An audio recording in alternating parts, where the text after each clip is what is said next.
Welcome to the Academy for Teachers Masterclass on Palestine, Resistance and Poetry with Robyn Creswell. My name is Jesse Cohn, and I've been teaching history for the past 15 years at St. Anne's School. I really love teaching, because I get to share my passion for history, but also we include a lot of arts of all kinds, including poetry, into our history curriculum here, and so it's exciting for me. I'm a very proud fellow of the Academy of Teachers, an organization that I've always valued because of how much it values teachers and values professional development, not just as an obligation, but as an opportunity for teachers to learn from experts and to exchange ideas with one another. Today, I'm very excited to introduce Robyn Creswell. Professor Creswell is Associate Professor of Comparative Literature at Yale University, where he teaches poetry, Arabic literature, and translation. He's the author of City of Beginnings, Poetic Modernism in Beirut, and has translated works from Arabic and French. And he's also a former poetry editor of the Paris Review. Personally, I'm very excited to take this class. I'm a teacher of the Israeli-Palestinian conflict and would love to incorporate more literature to round out what can often be a two-dimensional view of Palestinians. And I think poetry and Darwishes in particular seem like a great way to do this. Professor Creswell is hardly the only star today of the masterclass. It's my pleasure to introduce the 14 teachers here. We have an impressive group with degrees in acting, art history, education, history, linguistics, psychology.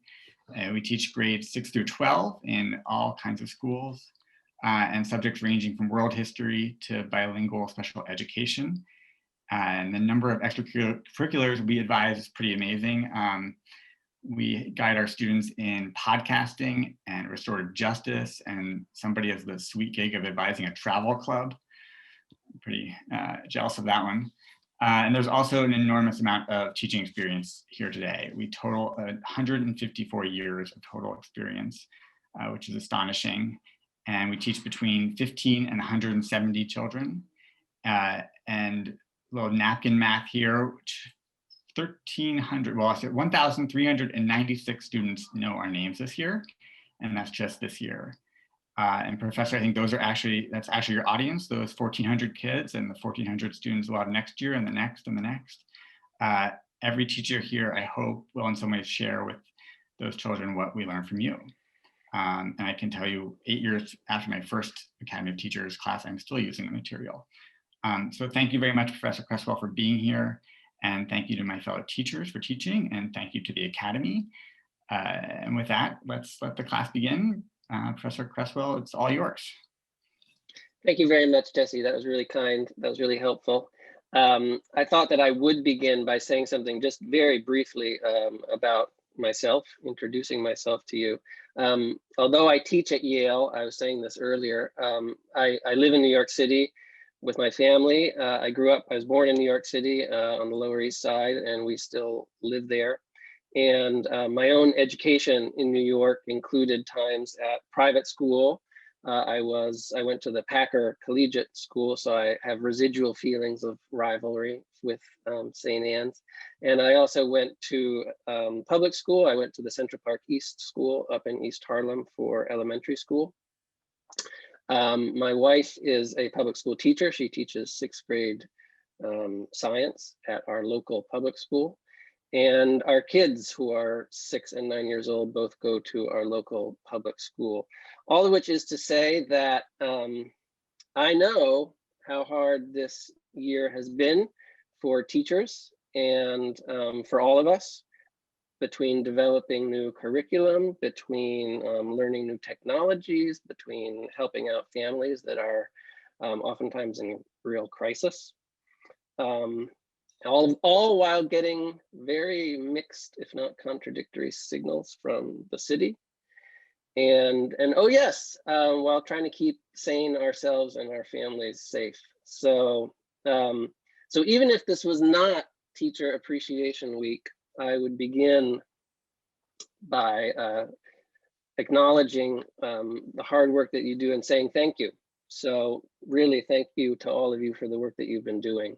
And I hope that this this class is a little bit of a break, a little bit of an oasis in the daily grind that all of us are going through. And I also do hope, to Jesse's point, that that it will at least plant some seeds, even if you don't go on to include a unit on Palestinian poetry or Arabic poetry, that it will be helpful in some way, indirect ways, maybe ways that I can't predict and you can't predict in the future. So I really do hope that that's the case.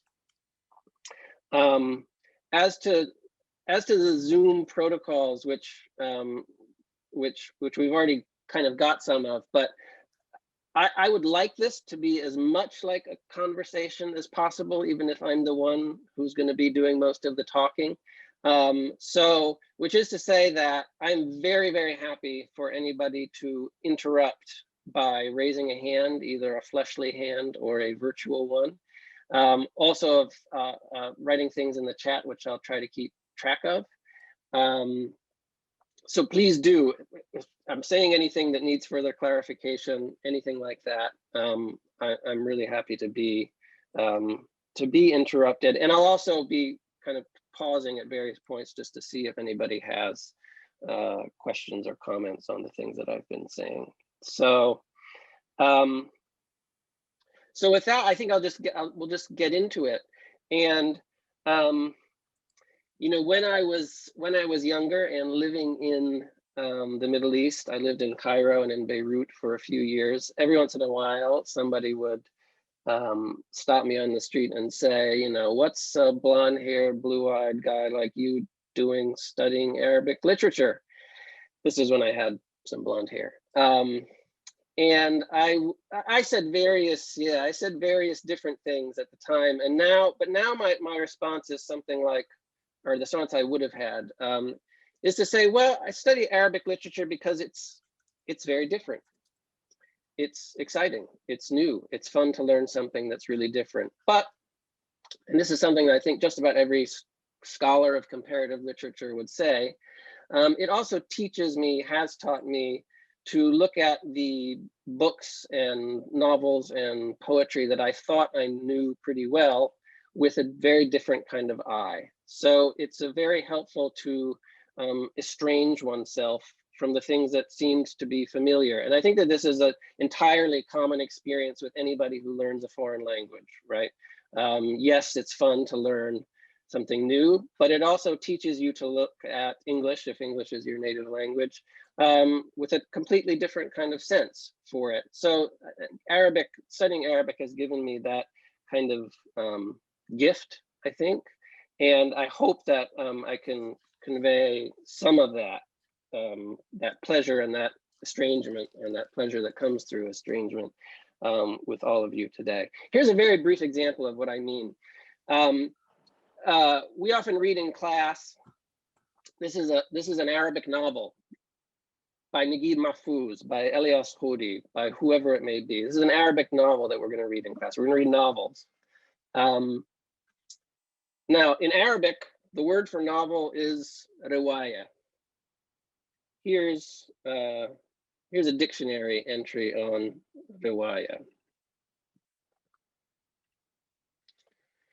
So here's the riwaya: tale, narrative, report, account, story, novel, drama, motion picture, film. It comes from a verb. Arabic is a language in which words are derived from a basic pattern, like Hebrew. In fact, they're both Semitic languages, which means something like to give an account of, to pass on, to transmit, to quote. So that's riwaya. Now, another word that comes from that same root is rawin, which means a transmitter, especially of ancient Arabic poetry, or a storyteller. So just like Homer had his rhapsodes who would memorize the Iliad or the Odyssey or parts of those poems and then go around repeating them, ancient Arabic poets of the 5th, 6th, 7th century also had rawis. So they would disseminate these poems by repeating them, by memorizing them and repeating them. That was a rawi. It also means a storyteller, as this says. So in Arabic, the word for novel has these connotations of storytelling, of orality, that for some Arabic novelists are very, very important. Especially, for instance, novelists who think, well, Arabic has this great narrative tradition of the 1001 Nights, right? These stories that are supposed to be orally told. That might be very important to them. The English word novel has none of these connotations. It has very different connotations, in fact, of novelty, of newness. The Arabic word has none of those things. So right from the beginning, the difference between even the things that seem very kind of straightforward, an Arabic novel, well, they're not straightforward at all. Translation makes a very, very big difference. And all of a sudden we start thinking about, oh, well, what is this thing, the novel? It's kind of, it's different maybe than what we thought. We're not going to be talking about novels today. We're going to be talking about poetry and poems. But that's just a kind of brief example, I think, of like the kind of estrangement that thinking of things in translation or through translation can do. So I want to begin by making some general remarks about Arabic poetry, which I hope are helpful in contextualizing the poems that you read for today. Because I do think that Arabic poetry, its status in the culture, the way that it works is quite different. And I hope this will kind of explain that difference. And this is going to be slightly schematic. But the first thing that I'd like to point out is that Arabic poetry is really a popular art. That is to say, it's widely disseminated. People quote it all the time in everyday life. Sometimes very ancient poetry can be used in everyday contexts. If you go to a bookstore, a good bookstore in Cairo or Damascus or even Baghdad, you will find rows and rows and rows of, in many cases, meticulously edited classical poetry volumes. Students are required to memorize, whether or not they want to, long poems from the 6th, 7th century when they're going to elementary school. I think sadly, most of that is not true in this country. The phenomenon of Amanda Gordon is very much the exception to the rule. But in Arabic-speaking countries, poetry is a popular art. I mentioned in the article that you've all read that there was a time, kind of at the height of his fame, that Mahmoud Darwish could literally fill up a football stadium with a poetry reading. I don't think that there are American poets who could really do that. Unfortunately, I don't have any clips of Mahmoud Darwish reading to a soccer stadium full of fans, but here's something which is not quite as good, but I hope just about as interesting. This is a clip from a television program which is produced in Abu Dhabi, the Emirates, in the UAE, United Arab Emirates, and the program is called Sha'ar al-Milyoon, which means poet, literally means poet of the million, and basically means something like poet of the people, or it means poet of the, or kind of millionaire poet. And the show, as you'll see, is based on American Idol, except instead of singing songs, people recite their own poems. And it's a very, very popular television program. Something like 10 million viewers view it. It has lots of spin-offs all over the Arab world at this point. And it's called Sha'ar al-Milyoon because the winner wins $1 million, which is more than a Nobel Prize, as the boosters of the show are often pointing out. So here's a very brief clip from Sha'ar al-Milyoon. This is really more or less at random, just so you can see what it looks like, what a poetry recitation looks like, at least this kind of poetry recitation looks like. This is one of the spin-offs of the show in Yemen, actually.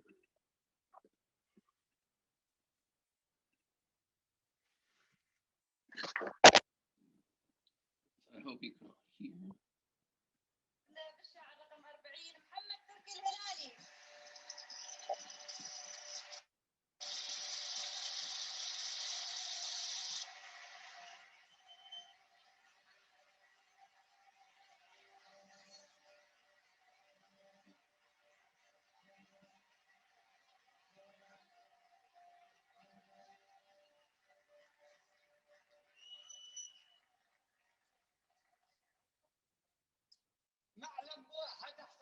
المشاهير. معلم واحد احترق في المشاهير اللي بقوم اليود من بعد ربه وانا بربي والعرق والتفاكير شهان قناص الحباري الملبه لعيونكم وترابكم بنزل البير وطل عمه في قدحكم وصبه هدم جناحي اسنح العصير وانتم تشفجوا حبر غزه وطبه مستقبل ابو حياتي.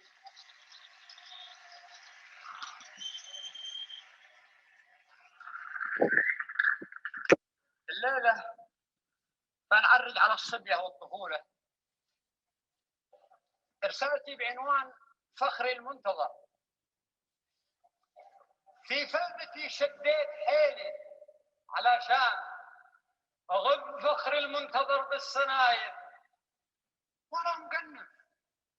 في فلمتي شديت حيلي علشان اغب فخري المنتظر بالصناير وانا مقنف. يوم الوفاء يوم الوفاء يوم الوفاء شيب يوم الوفاء شيب صروحي بإتقان ابيض مرة هد خبث العقايد وانا مقنف. انا مقنف لكن الوقف نيسان لابد يوصل بالهمم والعوايد. نحيا نمر نحيا نومس جبهة. So I'm sorry to stop that. But you get some sense, I hope, of this is a Yemeni poet. He's reciting a poem that's about the beauties of his homeland, basically, of the place that he came from, not just Yemen, but a particular portion of Yemen. And the poem is a kind of remembrance of his. It's a fairly sentimental poem, as they tend to be on these television programs, about remembering his childhood and remembering the beauties of his native place in Yemen. So you notice a lot of things. You notice the audience clapping. You notice amazing television production values. You notice the judges looking very stern and evaluative. And it's kind of fun to listen to what they say, because you know it's 10 million people watching on television, but they're like, well, your rhyme scheme was like, it was pretty good. The rhymes you made were pretty good, but here and there, that one just doesn't. That's, you know, that's too artificial, or that's not quite good enough. And then your meter, actually your poetic meter, was a little off at this point. And although mostly they're very polite and they just kind of like praise the poet, especially when they're like this one quite good. So that's just to give you some sense of, you know, this is an old literary tradition, but it continues in the modern world and has been enabled to be widely disseminated by new technologies like television. And it's to give you a sense that like poets are in some cases celebrities, in a way that's, again, kind of hard for us to imagine. Amanda Gordon, as always, accepted. But there were poets who were on this show. In fact, an Egyptian poet, a very well-known Egyptian poet, who was on this show and ended up winning the competition. And then his poems, this was in 2011, and this was the year of the Arab Spring, and his poems were being recited in Tahrir Square in Cairo the next night. So so people pay attention, and they're very important. And of course, the slogan of the Arab Spring, "Sha'b yurid isqat an-nizam," the people want the fall of the regime, is taken from a poem. It's taken from a poem by a Tunisian poet named Abu Qasim al-Shabbi. So poetry lives in the squares in a very powerful kind of way. That's the first point I wanted to make. The second point I wanted to make is that, and it's important to keep in mind, I think, when reading a poet like Mahmoud Darwish, is that poetry has not only kind of popularity, but an authority, a cultural authority that really no other form of art has in the Arab world. And there's a very, in one sense, simple explanation for this, which is that Arabic is the oldest art form there is in the Arab world. The earliest texts that we have in Arabic are poems. They're poems from the Arabian Peninsula and the circumference of the Arabian Peninsula from something like the 5th and 6th centuries. They're recited by these nomadic poets that I mentioned, who have rawis, who have transmitters, who went to other parts of the peninsula and spread their fame. And they were written down some centuries later. They're recognized in the Quran as being, in some cases, rivals of the Prophet himself. When Muhammad first received his revelations, many people thought, well, we know this is somebody who claims to be receiving revelations from an unseen source. Well, we know what that kind of person is. He's a poet, because poets receive inspiration from the jinn. This was the popular belief of that period. And so the Quran says at many, many points, the Prophet is not a poet. He may also receive inspirations, but poets receive inspirations from jinn, and the Prophet receives inspiration from God. And that makes all the difference, in fact. But poets are but they were rivals of the Prophet, because they were the spokespeople for the tribal cultures that inhabited the peninsula at that time, and that Muhammad was trying to convert. So it's a very, very old art form. And that's the reason why it has this, I think, that's the easiest way of explaining why it has this kind of cultural authority. And the kind of poetry, some of the moves that are made in that poetry, in the article that you've read that I wrote, I mentioned this trope, this figure of the abandoned campsite.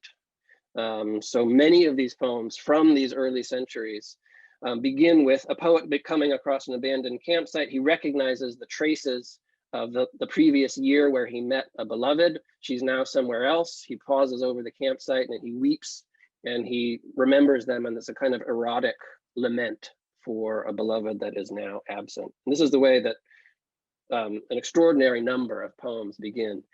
The atlal, which is the ruins, the traces of the abandoned campsite, continue to be used as a figure, as a trope in modern poetry. So Darwish himself uses it many, many times to talk about the remains of his village, Beirut, in Palestine, after it was razed to the ground following the 1948 war. So he comes back upon it in the way that an ancient poet would do, and he weeps, and he remembers, and he weeps over the remains of these. So it's a very different kind of gesture, of course. It's, for the most part, not an erotic one. It's not a romantic one.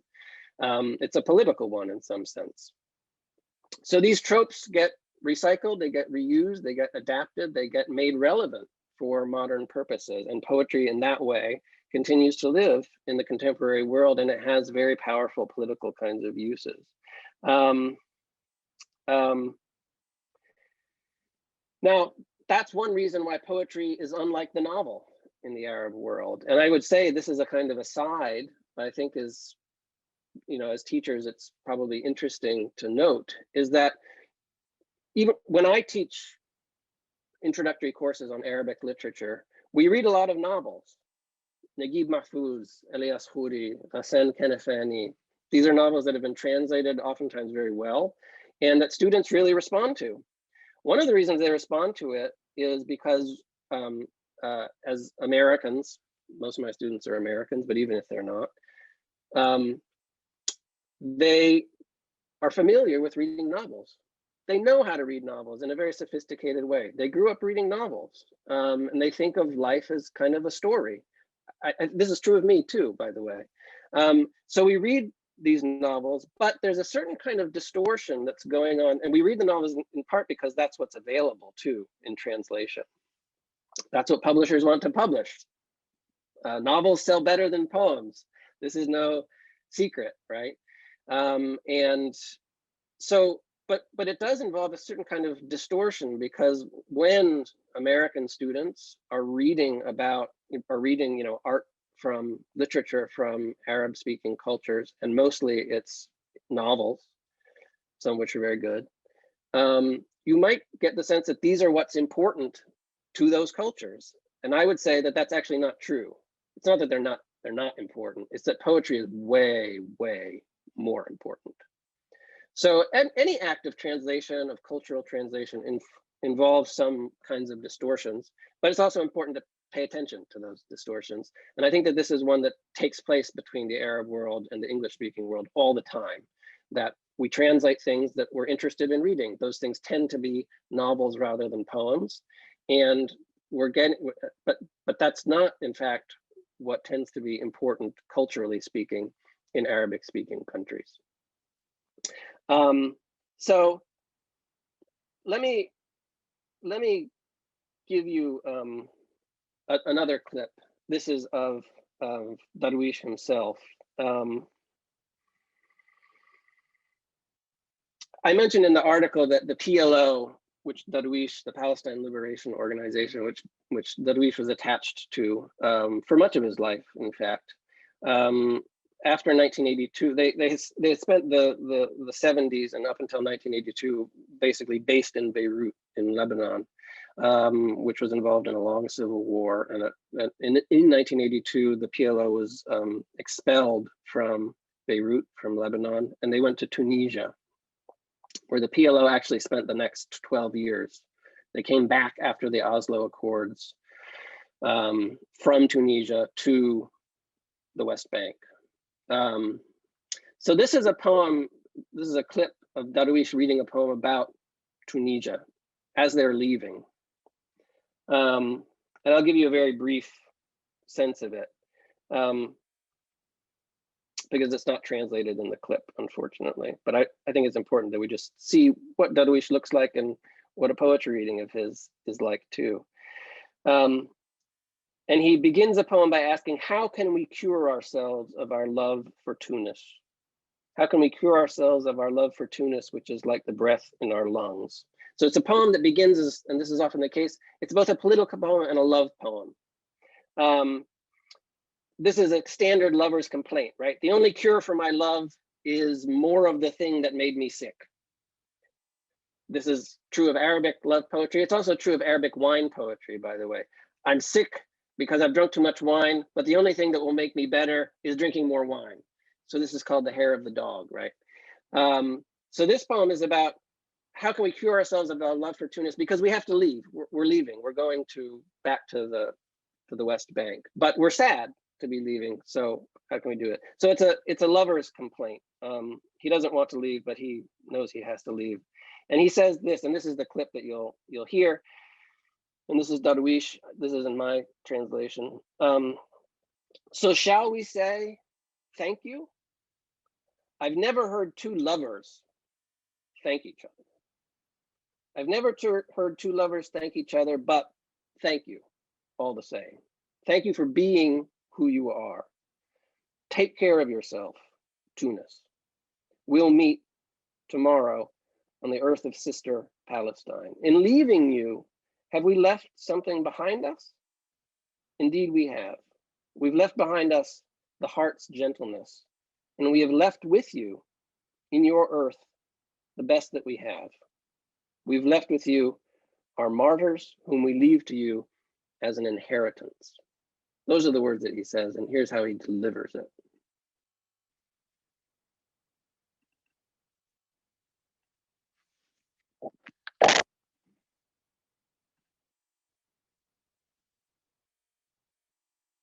فهل نقول لك شكرا؟ لم أسمع عاشقين يقولان شكرا.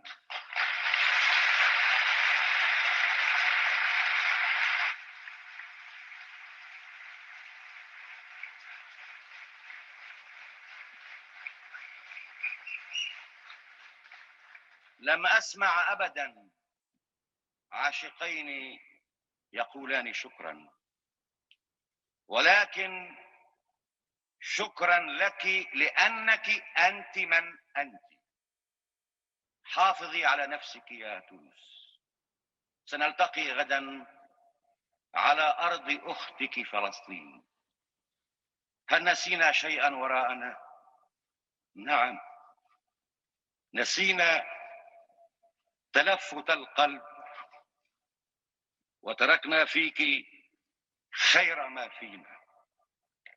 تركنا فيك شهداءنا الذين نوصيكم بهم خيرا.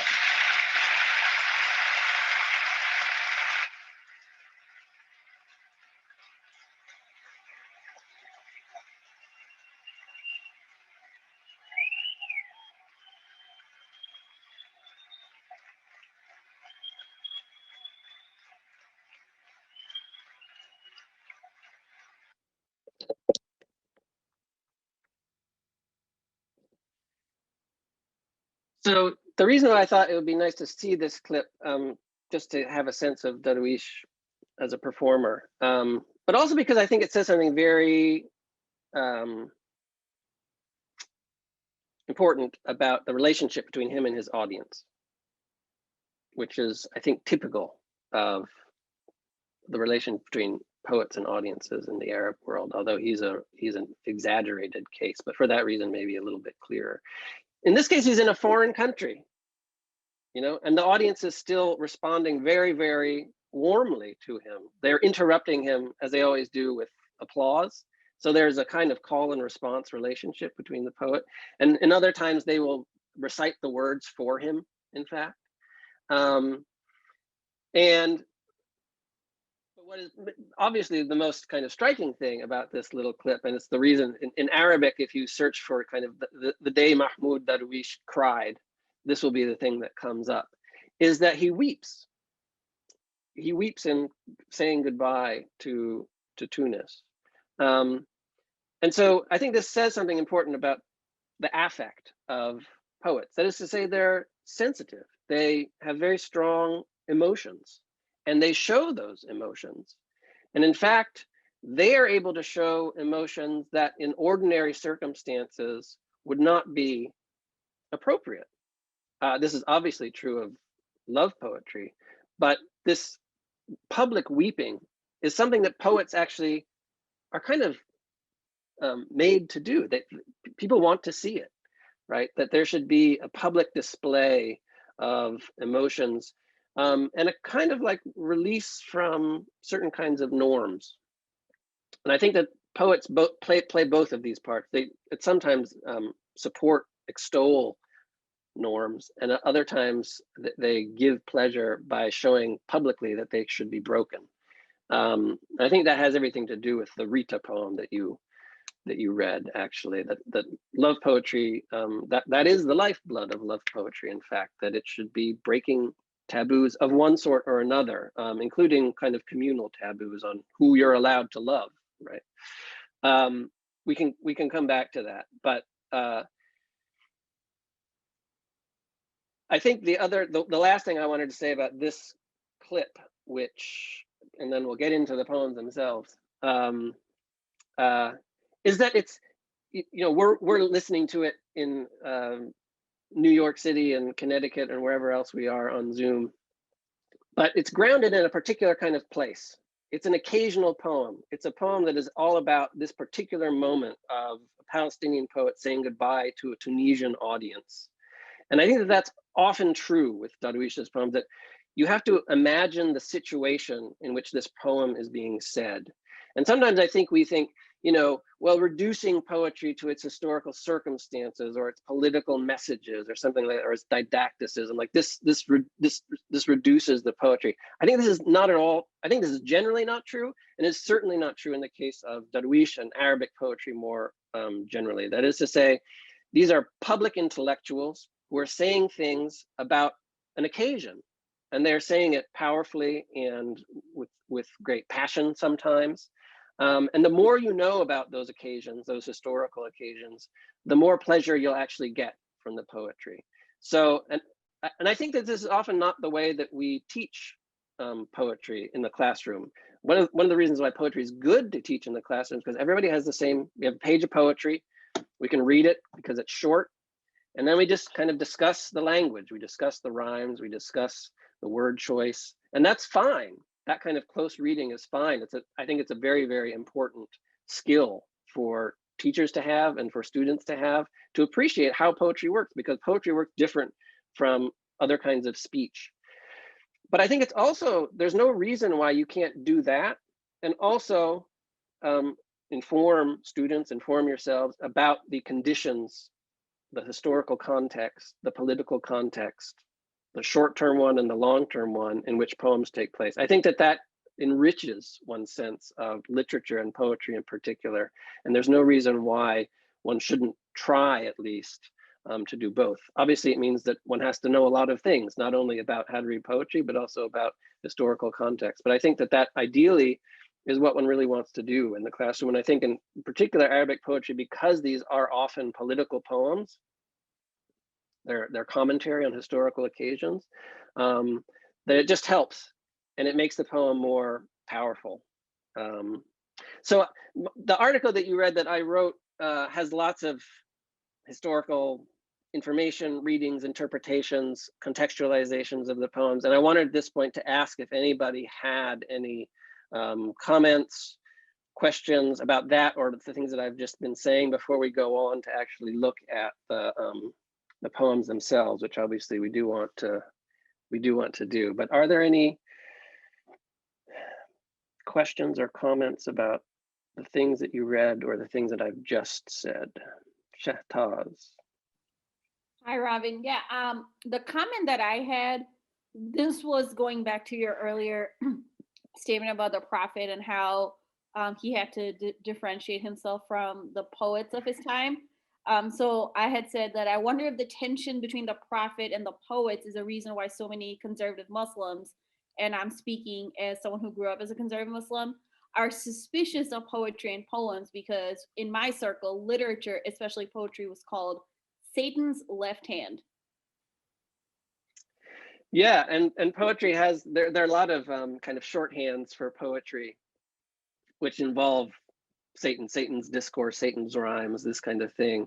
And there is a very famous Quranic verset that says something like, and again, I think this is important to read in context, because Muhammad's rivals are the poets. I mean, they are propagating a certain kind of ethos of tribal life, and Muhammad wants, the prophet wants for there to be a new community, right? And the tribes really are going to have a hard time being part of that universal Muslim community.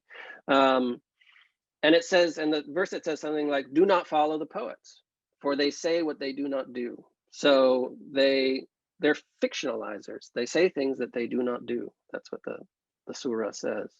So I think there are historical reasons for this kind of rivalry, but then over the course of many centuries, I think poetry does get, it gets separated in some ways from that poets live in the court for the most part. They have certain systems of patronage, and it's what we would now call, they didn't have this word at the time, but it's a secular art form. So we don't have, for the most part, lots of religious poetry. One very important exception to that rule is Sufi poetry. But for the most part, classical Arabic poetry has to do with non-religious themes. And it takes place in courtly settings for the most part, is written for and written by people who are living in kind of courtly settings. And sometimes it's frankly just completely heretical. There are those kinds of poets too. So I think that this, yeah, what you describe is a kind of mistrust of poetry has a long history, and it manifests itself in lots of different ways, depending on the period. But it is a strong theme. Zach. Yeah, I think I love the contrast there. I sometimes have a hard time teaching students tend to assume that people in older history were completely religious. And I think providing this narrative that there's been this secular tradition in among Arabs who were overwhelmingly Muslim, and yet we're still had this non-religious thing going on culturally, I think is really important. I also love the contrast of, maybe it's Lawrence of Arabia that's done this to me, but I feel like there's this stereotype of the Stoic Arab. And to contrast that with the sensitive poetic Arab, I think is really, if you're gonna deal in stereotypes, you may as well deal in contrary stereotypes. I think that the weeping poet is a really, really powerful and central kind of figure for some of the reasons that I said. You know, I mean that this is like the scene, the scene at the campsite of coming across the traces of the beloved and weeping, and it's an extended scene. And in fact, in all of these poems, after the poet weeps and then remembers this, you know, kind of idyllic moment, romantic moment in the past, oftentimes a male companion or two male companions, this is convention, will come to the poet and say, stop crying, be a man. And eventually in some poems, the poet will say, kind of like, you know, gather himself together and be like, you're right. I got to stop thinking about what was in the past. And I got to stop thinking about this woman who, after all, is in a different tribe. That's why they can't be together. And he kind of goes and rides off into the desert on his camel, oftentimes, and then praises the camel for its steadfastness and for all the reasons why the beloved is not there, the camel is there. It's steadfast as opposed to being fickle. It's there, it's present as opposed to being absent. So there's this very, again, conventional kind of, they're the mores of the tribe, of the community that say, you have to behave like a manly person. Then there's the poet who, you know, who has his own individuality in some sense. I think it's also true that poets are really the great secular heroes of the classical tradition. I mean, they are the people who, again, it's not that they're always breaking rules, because in some types, very important cases, they're also the ones who are praising the caliphs, who are praising their patrons, who are saying that they've done good things historically. So they perform that function, so that they perform like a kind of propagandistic function in times too, to say like this is a wonderful ruler, he's done X, Y, and Z, and his fame should go all over the peninsula. But at other times, they're clearly heretics. I mean, they do things that nobody else is allowed to do. One of those things is actually to weep in public, that is to say, on the page in this case. And I think that Darwish, this resonates in so many ways with Darwish's life, right? That he is very close to, for instance, the PLO, the Palestine Liberation Organization. I mean, he's not a court poet, but he writes poems that are often in praise of Arafat's political initiatives. At the same time, he's frankly his fiercest, his most, and we'll read one of these poems for next week, just absolutely devastating criticisms of Arafat and the political leadership. So he does both of these things.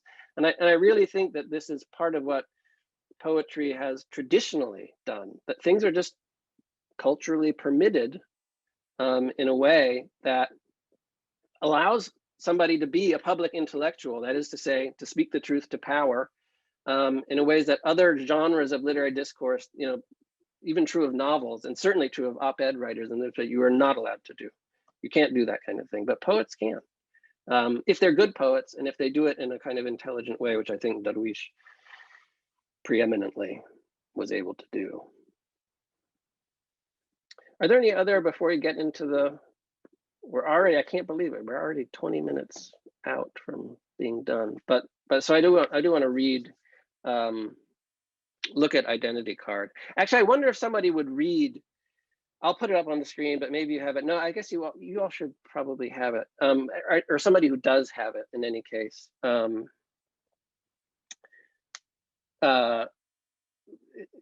Maybe not the whole poem, but somebody will read from, you have two translations of Identity Card, which is Darwish's, as I say in there, it's really his most famous poem. It's a poem that is so famous that he spent a lot of his life kind of running away from it because crowds would always ask him to recite it, and he kind of got bored with it himself and worried that he was just kind of going to be spinning his wheels, or that his audience wanted him to be kind of spinning his wheels. So would somebody just offer to read maybe the first two stanzas and then the last two stanzas, just to we'll shorten things up a bit. And Bianca, I saw your hand first. Do you want me to read the first version or the second? Actually, if you would read the second version, and we can talk about some of the differences if you thought they were interesting. Okay. Identity Card.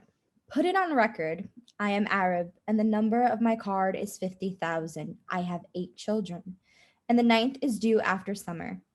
What's there to be angry about? Put it on record. I am Arab, working with comrades of toil in a quarry. I have 8 children. For them I wrest a loaf of bread, the clothes and exercise books from the rocks, and beg for no alms at your door. Lower not myself at your doorstep. What's there to be angry about? Should I keep going? If you would just read the last 2 stanzas now.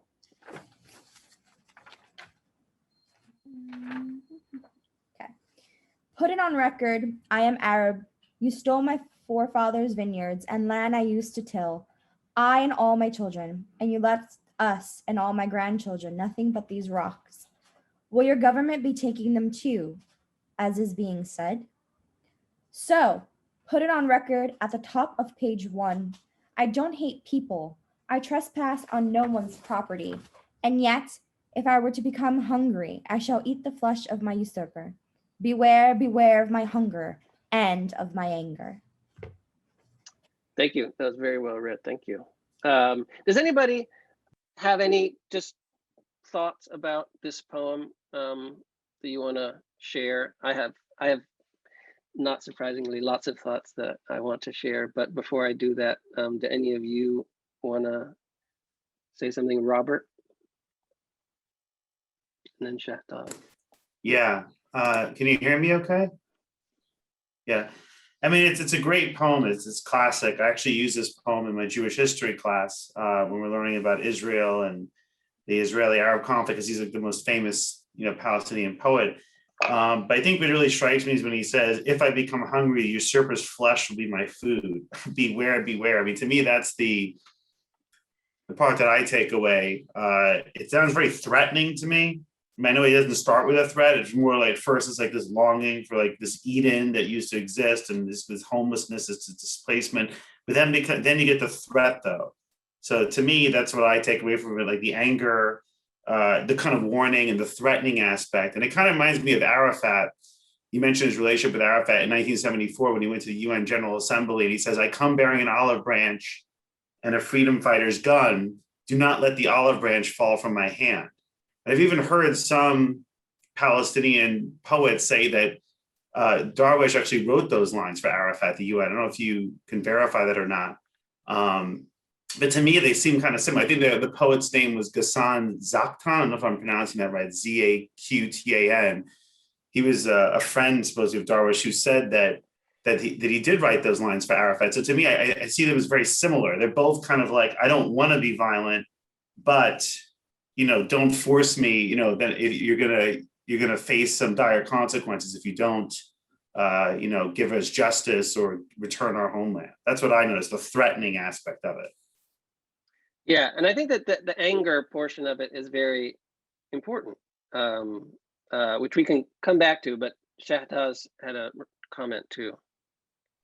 My comment was less about the content of the poem, more about the structure. I was, when we were listening to him recite his poem, it reminded me a lot of like the Sufi ghazals that you hear in like Bollywood, where it's like the rhyming couplets and the first line is repeated throughout the poem.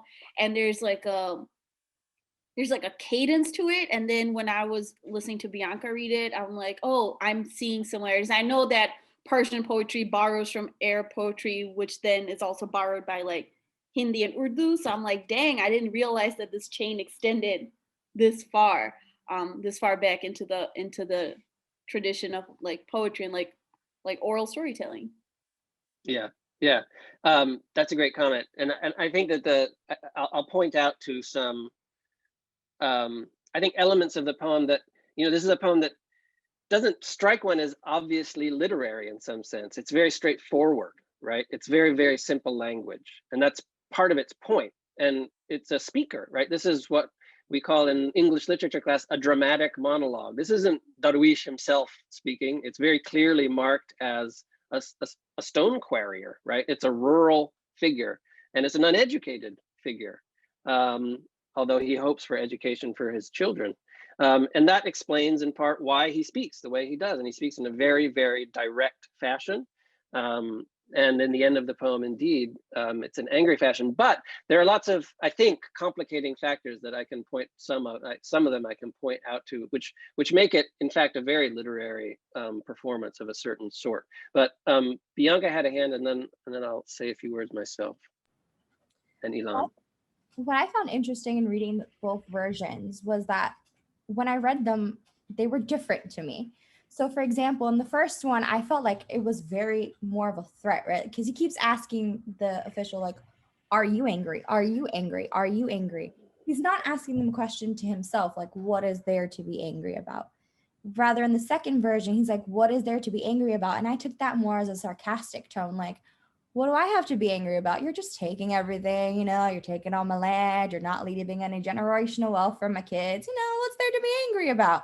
And then he gets to a point where he's fuming and he's like, you know what, if you keep pushing me, I might just eat you too, you know, like if I get hungry enough. So it was interesting for me to see the difference in the poems and the way they were translated. Because in the first one, I'm like, oh, clearly he's mad. He's out to get this guy. And in the second one, it was more of an educational feel to me. Like, this is why I'm angry. This is what we're trying to express to you. And this is why, like, we're reaching our boiling point. Rather in the first one, it was more like, I'm like really angry, but I want to take it out on you in like a way that's gonna be really harmful for the get, because I'm asking you if you're angry as if I'm taunting you. So it was just interesting to see that difference.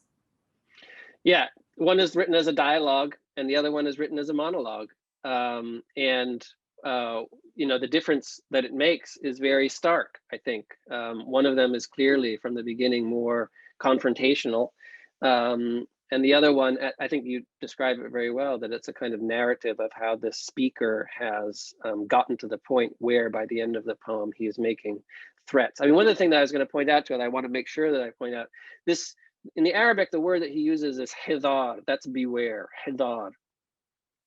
And one of the designations of a prophet in the Arabic language is a hadar, somebody who warns. That is to say, typically they warn a community that they're not, and this is true of Old Testament prophets too, right? They're warning a community that they're not behaving in the proper fashion, that they're not obeying religious law or whatever it may be, that they are being unruly. And so very subtly, I think, although it's the moment is not subtle, he's announcing his anger. And I think anger is another thing that we maybe don't always associate with poetry, but maybe that's a peculiarity of English language poetry these days. That this figure is acquiring a kind of prophetic presence. That without kind of saying so, he's presenting himself as somebody who's in the position of warning, right?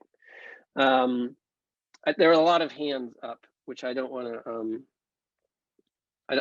Let me just say a couple words, and then we'll get to the hands too.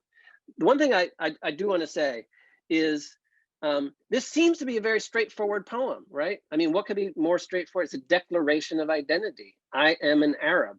But one of the things to note, as I say in the article, is, and this has everything to do with the imagined situation here, that Darwish says, this really happened, basically. This is Darwish's account of it. We don't have to believe him, but this is his account of it. He says, in the initial situation, I said this poem in Hebrew. Why did I say it in Hebrew? It wasn't a poem at the time. It was an actual speech act.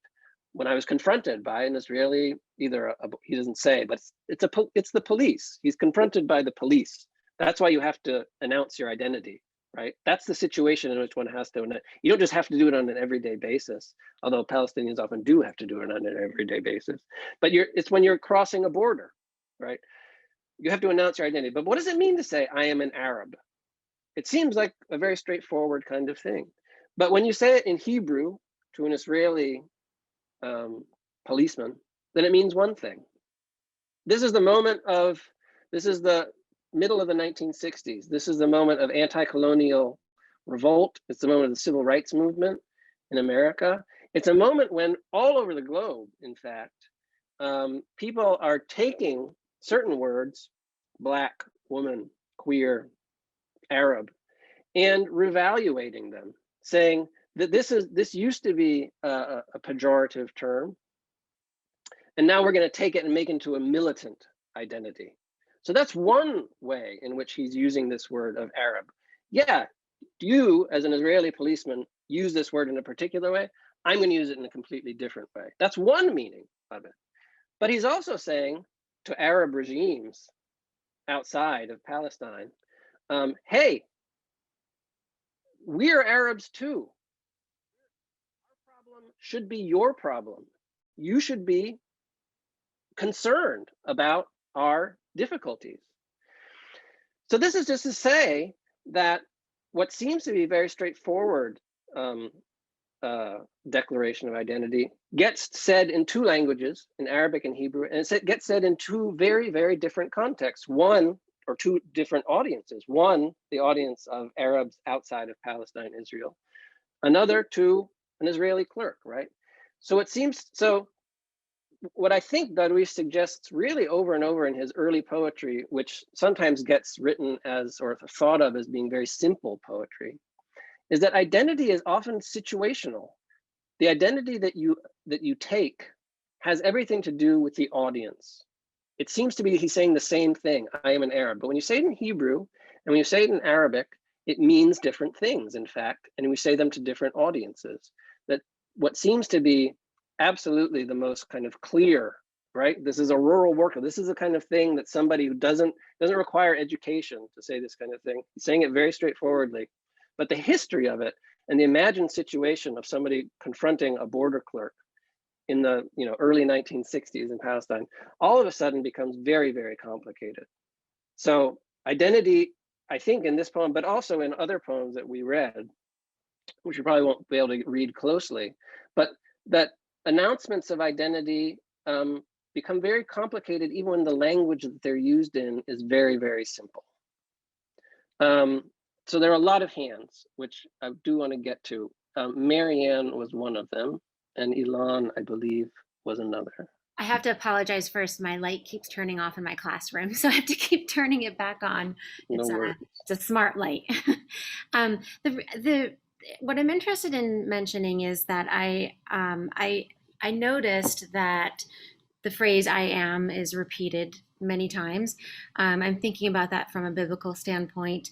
I'm also noticing that the phrase of name, either whether it's a name without a title or a name without a surname, or just the word name solely, just that word, and linking that to the title as identity. And what is identity? Is it, and who gets to say what your identity is? And when you say "I am," is that linked to biblical texts, or is that just an assertion of the title and legitimacy in terms of name, surname, no surname?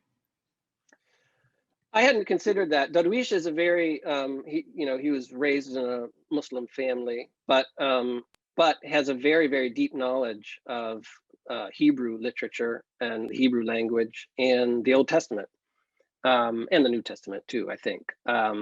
But I don't think that in the Hebrew, the I am has a kind of that's the divine, typically a kind of divine announcement. And I think that that's not exactly what's in play here. I mean, I think that one wants to keep one's eye on the sociological context for this, which is to say, like, it's very, very, a lot of the poem is about saying who exactly this speaker is, to make it a very concrete kind of situation. Like, this is the family that I'm coming from, this is the family that I have, this is what kind of I do for work. And so I think I don't think it's a divine, I don't think that those religious connotations are in play, although I do think, and this does come up over and over with Darwish, that the prophetic I am, the prophetic warning of the community, that is in play. On that point, I just want to say something briefly, and then Ilan, because Robert said something about anger, and this is, I think it's an important question. And the poem ends with an exclamation mark. In both versions that we have, it ends with an exclamation mark, which is a little bit unusual for poems, I think. This is I want to show you the Arabic version, which most of you won't read, but that's fine.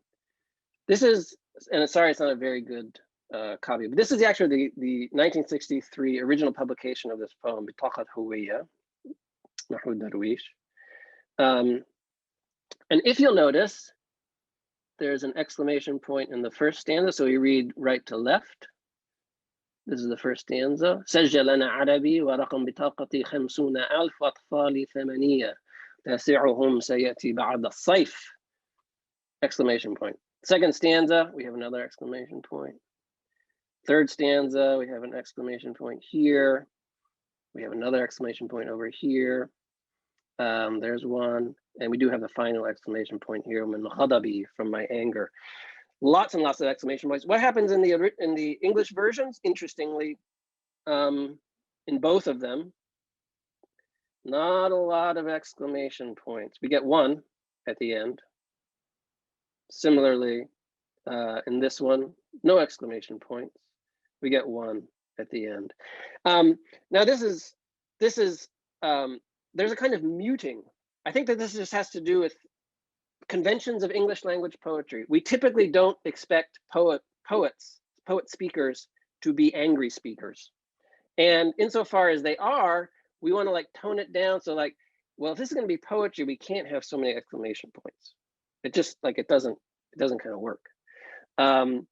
This is a very brief, funny story. When I was living in Cairo, and I was reading the newspaper and kind of noting like, what are all these exclamation points or question marks or odd semicolons doing? And a friend, an Egyptian friend, said, like, you know, Robyn, punctuation marks in Arabic texts are like traffic signals in Cairo. Only foreigners pay attention to them. So I may be making too much of punctuation marks in this text, but I think that it's true. I think that we have, as English language poetry readers, a sense that like, well, anger doesn't belong in a poem.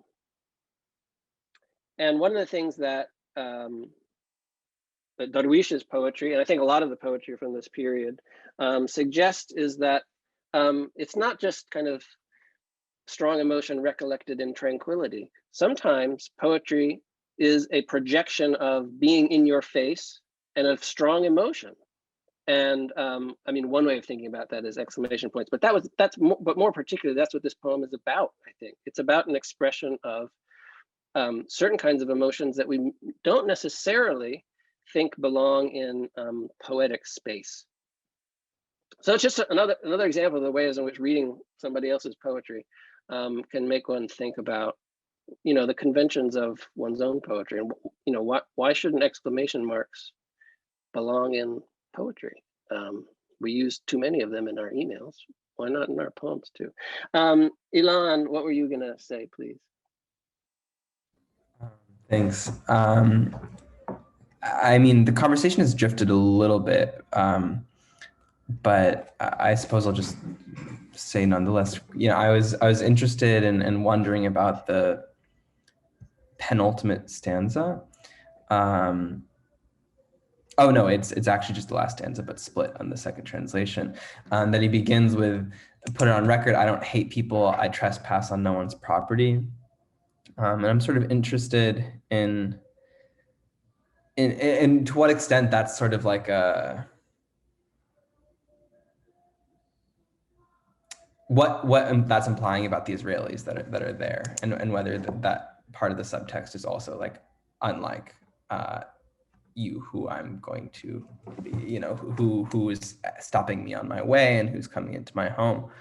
I'm just wondering if, you know, if that is that part of the standard reading of this poem. Yeah, let me look at I'm just curious now that you've brought up that stanza, what the Arabic word there is for trespassing. It's probably, yes.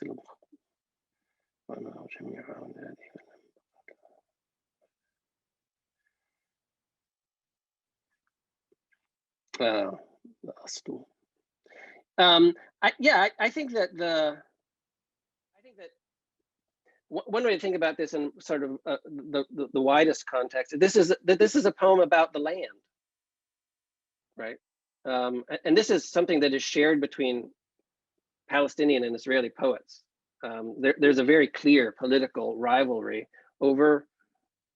between poets and between politicians over real estate. Who gets to claim it? Who does it belong to? And what does it mean for a poet to make some sort of claim over territory, over geography?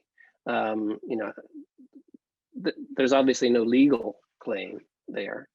But I think that, and you'll have noticed it, I think, in the other poem that we read, which is The Soldier Dreams of White Lilies, that one way that the early Darwish often frames this rivalry is between a Palestinian presence, which is rural and rooted, and a Zionist presence, an Israeli presence, which, in the words of the soldier there, is mediated by books, by intellectual claims upon the land that Darwish is claiming a more organic relationship to in these early poems. I think that that's a common, and I think that the relationship sometimes gets switched in Israeli kinds of poems.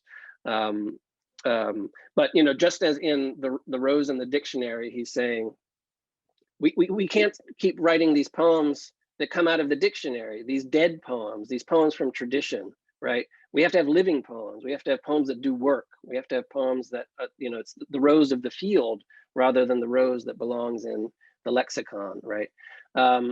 He wants poetry to have some organic relationship to the land. And I think that that's also, and that's one reason to think about why the speaker is a rural figure. Is, you know, he's an exaggeratedly rural figure. He's not actually like a falah. He's not a peasant. He's not growing things out of the land. The land has become so barren that he's a stone quarrier. He's like this, you know, an extreme version of somebody who's taking things out of the land. So I think that rivalry over real estate is very much part of what this poem is about. Yeah, it's a kind of counterclaim. It's a counterclaim made by a poet. So this is the last point. I know we're already out of time, and I don't want to take up more of your time, and we'll have Wednesday to talk further about all of this. But one of the things that I just very briefly wanted to say, there's also the repetition of sedjo, right? Write it down. That's also curious, I think, and it's the refrain of the poem. It comes up more, that word comes up more often than any other. Write it down. And one of the things that Darwish has written a lot about is that Palestine is a community without a state. Now it has a kind of quasi-state in the form of the PLA, but it's a community without a state. That is to say, without official historical archives. And one of the ambitions for his poetry, which really begins here, but then gets very, very sophisticated, as you'll see in the readings that we have for next week, is that poetry becomes a kind of like unofficial history for Palestine. That's true, we don't have state archives, but this is the kind of encounter, write it down. This is the kind of encounter that will become history for us. And sometimes it'll be written in a very unusual way, surprising way in poetry. There's a very famous phrase that's often brought up about Arabic poetry, Ash'ar Diwan al-Arab. Poetry is the diwan of the Arabs, which means it's a record of heroic deeds, of the things that they've done, of hopes and aspirations, of history. I think this is a very actually traditional, in some ways, job for poetry to have, that it should record what has happened. And that begins in this poem, I think, for Darwish. And you'll see a lot more of it in the poems that we'll talk about on Wednesday, this relationship of poetry to history, which is a vexed one.